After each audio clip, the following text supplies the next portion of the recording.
Good afternoon. Thank you for joining me for this session on Google Forms quiz mode. I hope you're having a fabulous Friday. In this session, we're going to just talk about Google Forms specifically being used as a quiz with students and how you can get that set up and going with your own class. So throughout the next hour, I'm going to go over the general settings for quiz mode, talk about how you need your form set up to make sure that it operates properly for your students. We'll go over what the locked mode on the student Chromebooks means. We also look at each of the different question types and have a peek at what those look like in the editor view, and then also from the student view, just to see all the different options that are there for question types. And then finally, we'll have a look at the scoring piece, both within Google Classroom and from the form itself after your students have completed the quiz. So to start a quiz with a Google form, you can start several ways. Right within Google Drive, creating a new file and going Google Form will get you in there. You can just type Forms New into the Omnibox in Chrome, and it will automatically create a new form that's stored in your Drive. And then you also have that option in Google Classroom to create a quiz assignment, which really just sets up an assignment with a blank form created there for you to go ahead and make that quiz on. So from here, I'm going to go ahead and jump over to a blank form and talk first just about the settings. So whether this was a blank form that I created right from the Forms app or from Google Drive, it would not be set up to be a quiz.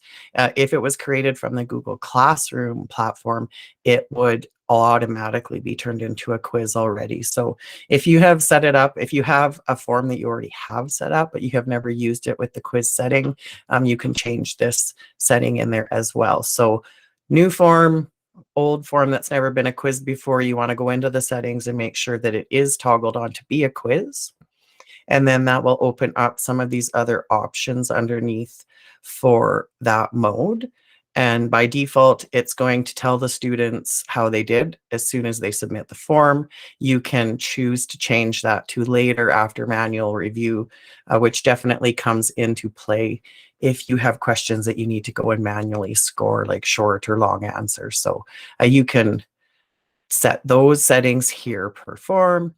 And then this locked mode will only work on Chromebooks within the division, which is probably how you're going to be using this. I'm not demonstrating on a Chromebook, a student Chromebook in the division, so I won't turn this on for my demonstration purposes, just because that will actually lock me out of the student view. But if you turn this on for your students, the Chromebooks are up to date. That's important. And they are logged into their Google accounts. It will lock them into the Forms tab, and they can't go out searching other things. So that's what that means. Once in a while, we get some troubleshooting that it's not working for students. Number one reason is almost always that the Chromebook needs an update. And another thing can be that at some point along the way, a personal Gmail account has gotten synced with a student's work account or school account, pardon me, and that's what's interfering. So there are some troubleshooting videos and such on our website that walk through how to check for those things, and you can always reach out to me if you have a question about that too. And there's just a few more settings here for the answers. Once the students finish the quiz, you can decide if they're allowed to see on their responses which questions they got wrong, decide whether or not they get to see what the correct answer is, and then whether or not they can see the point values. By default, I think this one is often 0. I may have changed this already, but the one that I was working on earlier, it was definitely set to 0. So this just means when you go to add a new question, by default, how many points will be assigned to it. For each question, you can adjust that also. And I'll look at that a little further in depth when we talk about the question types. So these other settings apply to all forms, not just a quiz mode. This is set because we turned it into quiz and we have some other things toggled up here. It's automatically going to collect the student email addresses. Of course, the student email addresses are their 5-digit ID at wrps11.ca, and that doesn't indicate to you who they are. So quick tip is to have the first question on your quiz first name or name, and have them pop their name in there. There's also a video posted on our website and on our YouTube channel just recently that I've shown you a quick way to pull a class list out of PowerSchool into Google Sheets and then get those email addresses side by side with your student names. So that's possible too. And then also when you have, if you are looking at student email addresses within a Google, within the Google environment, so in a doc or a sheet or whatever, when you hover over them, it should show you student names also. So that's one little thing just to keep in mind, that even though you're collecting email addresses, that doesn't actually necessarily identify the students easily. And then we can decide to send a copy on a regular form. This is disabled because of the locked mode. The students wouldn't be able to go see the responses. You don't want them to go see each other's responses likely either. So that's all been disabled. And then some of these other things are set, as you see, by locked mode.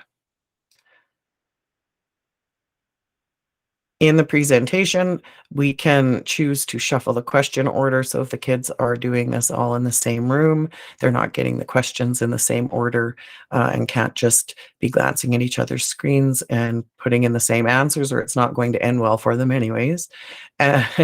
You can also go in here and edit this confirmation message that pops up at the end after they've submitted their form to something personalized if you would like. Again, locked mode is disabling some of these settings because we don't want them to be able to redo it and such. So if any of those settings are something that you don't want for your quiz for your students, it doesn't have to be a locked mode quiz. It can still be a self-grading quiz sent through Google Classroom without preventing them from going to other tabs. So that's just the difference there.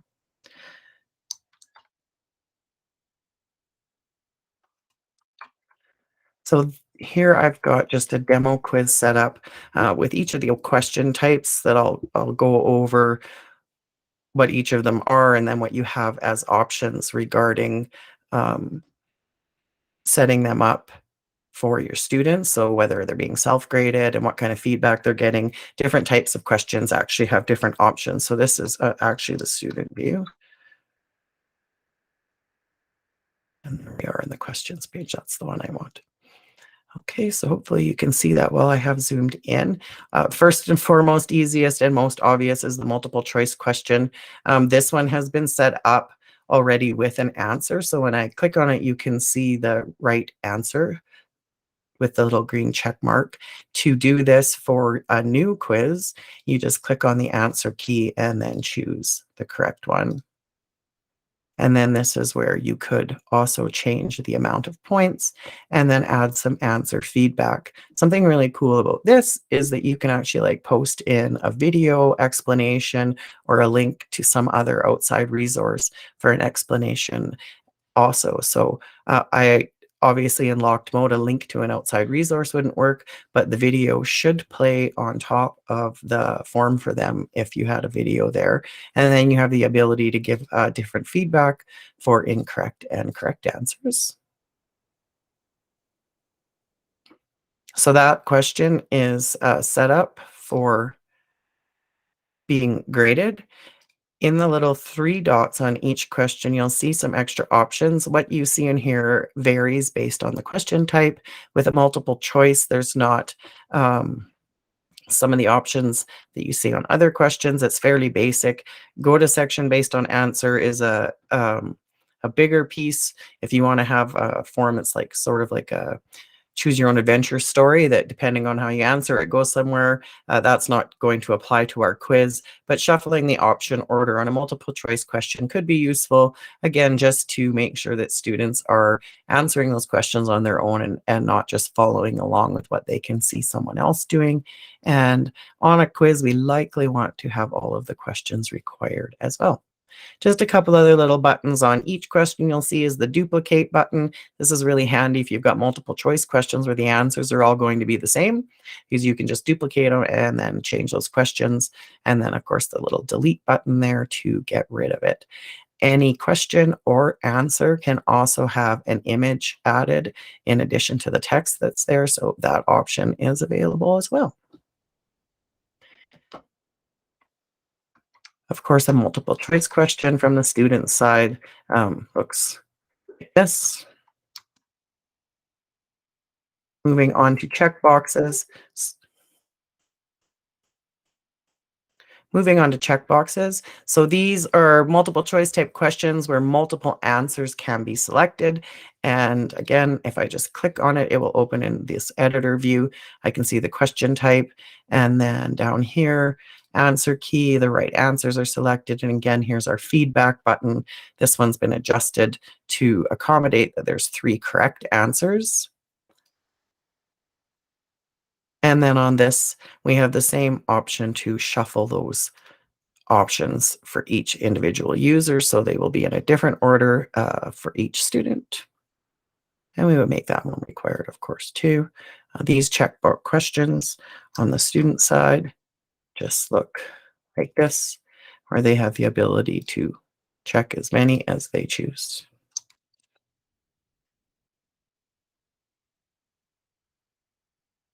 So short answer and paragraph answer are your text-based questions. They have a default length, but when you go to set these up here in the 3 dots, you actually have an option called response validation, which allows you to change what the length is. So a short answer would typically be considered 140 characters, but you can actually go in and change what that character count is. A character, just a bit of math on that, 4.7 average characters in a word. So when they're doing maximum character counts, that's where you're at. About divided by 5 would give you sort of the words that you're looking for, because it does not give you words as an option, but just characters. So you can go maximum characters or minimum characters, as may apply to a paragraph type answer as well, and then choose the number there. And then you can also add the message that the students will get on their screen warning them that they have gone past the length.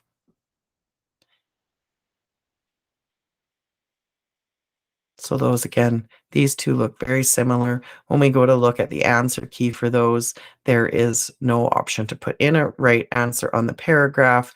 With the short answer, you can put in answers, keeping in mind these will be case sensitive, have to be spelled correctly for the system to automatically mark them for you. So then it has this option here to decide if you are marking the other answers that are input wrong, or just to accept anything that's put in, but also to match those correct answers. So that's the short answer one, a little different than the paragraph, where in the answer key we could just put in some feedback that it would give the student when they had finished that question. These two on the student side just have, of course, the box, and this will expand as per our settings and allow them to type in as much as they need to.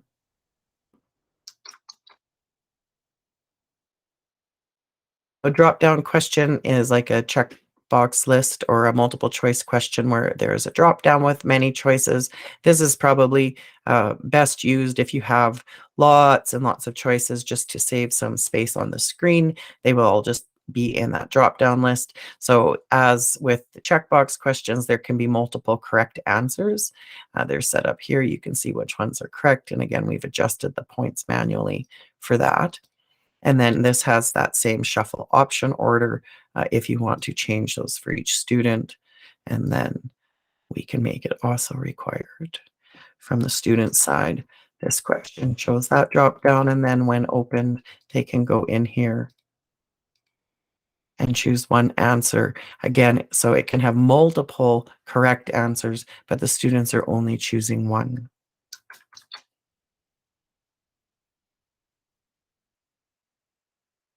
Linear scale used for ranking or rating, most likely. So when we go and look at the answer key, similar to the paragraph, there is not an option to have a correct answer in here. We can simply adjust the points, give some answer feedback. On the options, the only option here is to just add a description. So this can be done on any question to just add some additional information to the actual question. And then on the viewer side, the linear scale looks up like this.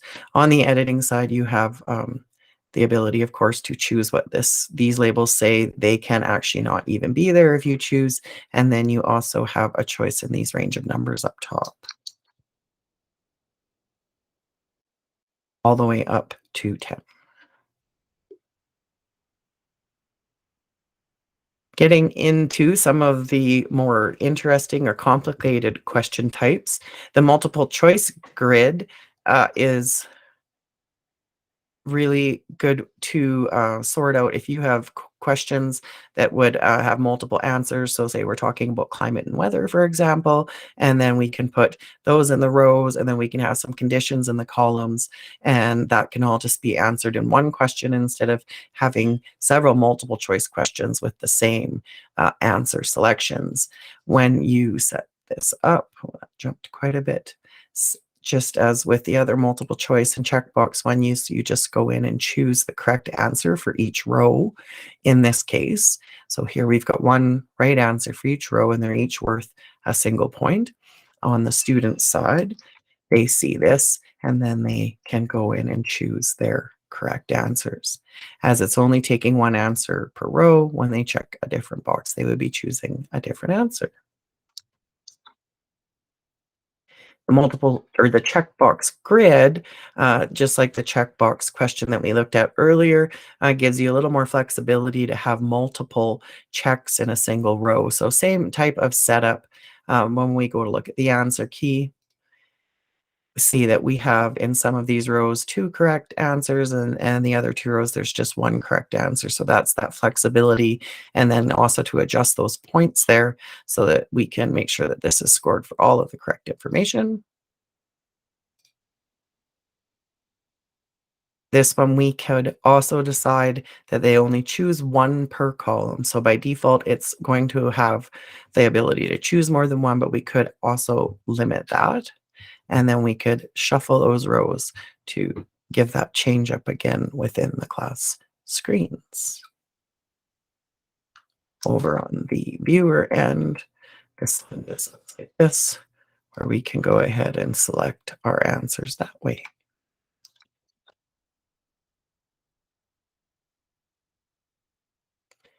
So the date and the time questions cannot be actually auto-scored. So there is no way to go in and put an answer in this or in the time one. The students on their view will get a calendar selector with a navigation like this so that they could go through and choose a date. Same with the time selection. We just have this time entry option here.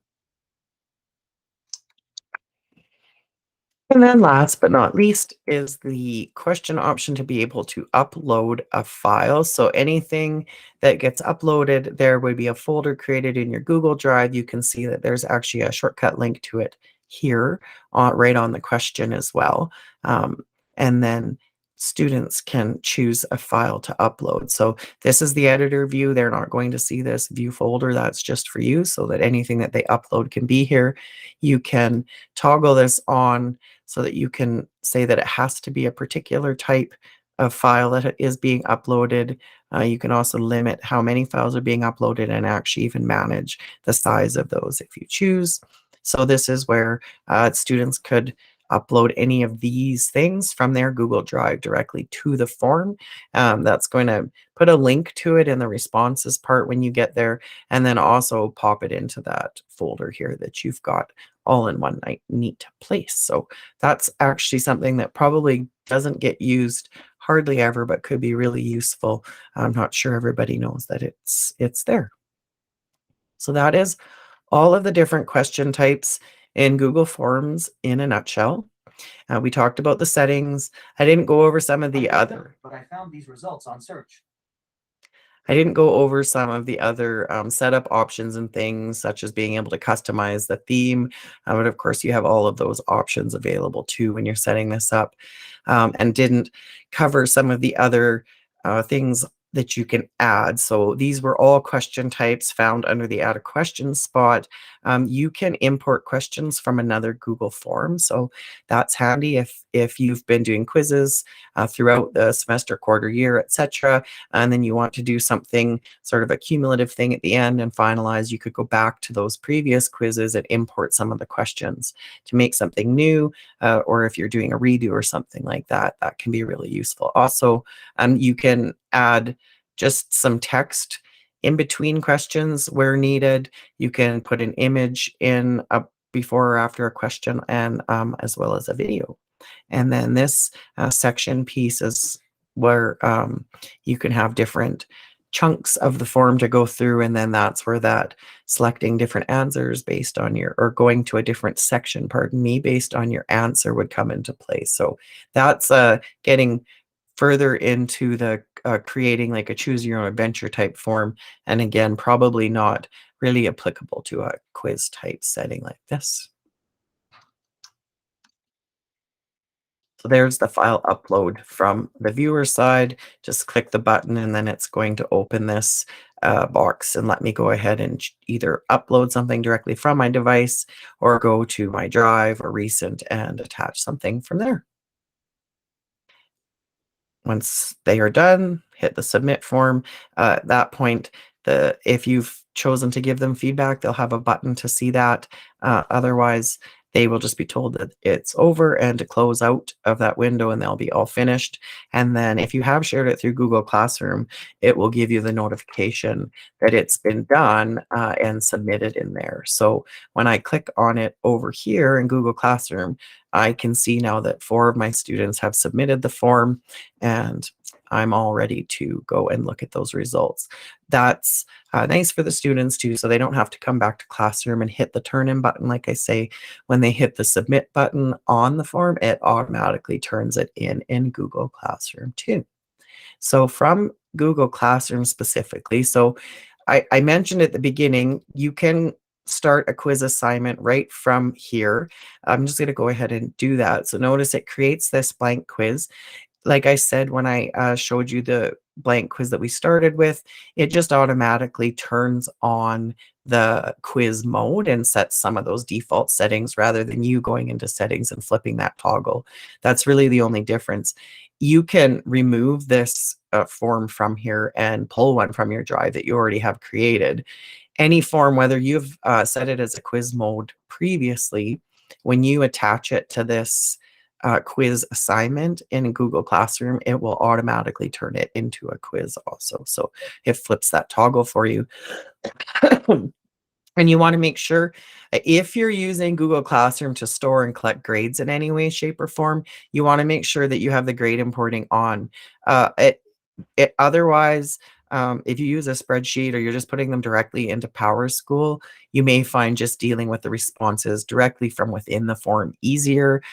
You'll see all of the grades there. You can grab them in a spreadsheet so that they can be copied and pasted again. But if you are doing grading in Classroom at all, sharing that with your students, or you happen to pull a whole bunch of grades out of there at the reporting times or something like that, you'll want to make sure you have the grade importing piece toggled on. That's just going to bring their scores from the form into the Google Classroom.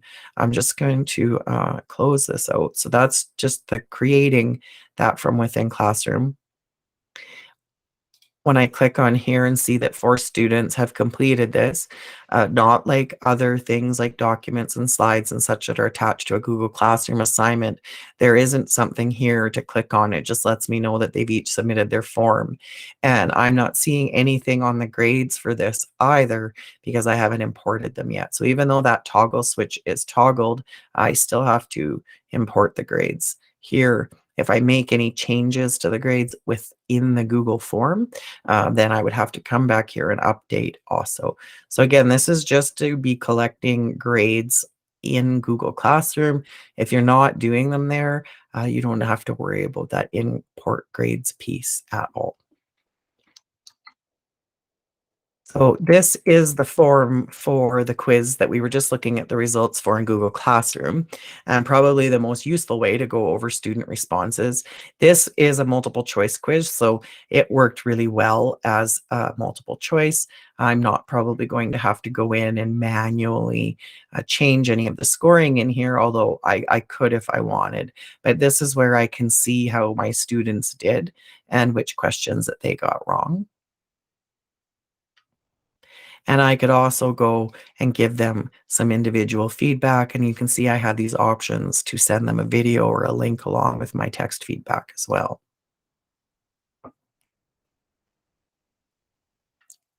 So up top, I have 4 responses to look at. We can look at these.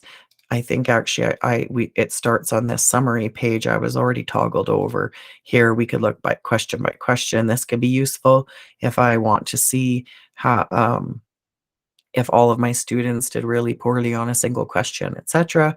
And then the individual responses goes by student, which is sort of your teacher, going through and marking that quiz. We'll see Mary forgot to put her name on here. Good thing it wasn't worth any points. And I can just toggle between my students. You can see here, you could also print the response out if you wanted to have a copy of those on paper and go through them this way. I have another example to look at where there are some questions that would need to be manually scored. So again, within my responses tab, looking at the individual responses as I go through, this is a question that is short answer. This is the quote unquote correct answer and the feedback that's there. But now as a teacher, this is where I can go in and manually score these. I can just assign points to it and then give the individual feedback. So I can't actually take away the red X and that it's marked wrong.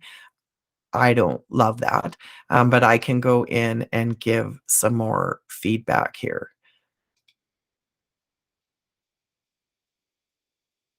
Notice as soon as I start making changes that I get a big banner at the bottom, and I actually have to manually save these changes to this grade as I'm going through.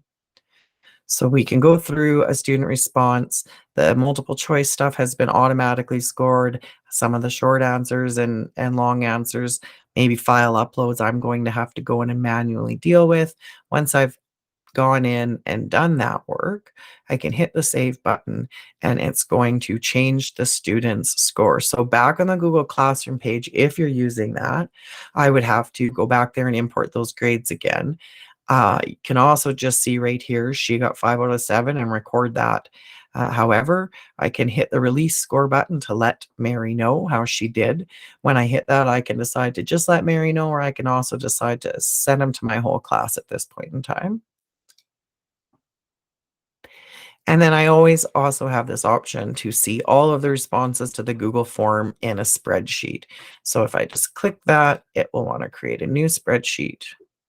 And then it will automatically open up in the new spreadsheet with those responses. And then there is a column where it's recording just that raw score as well.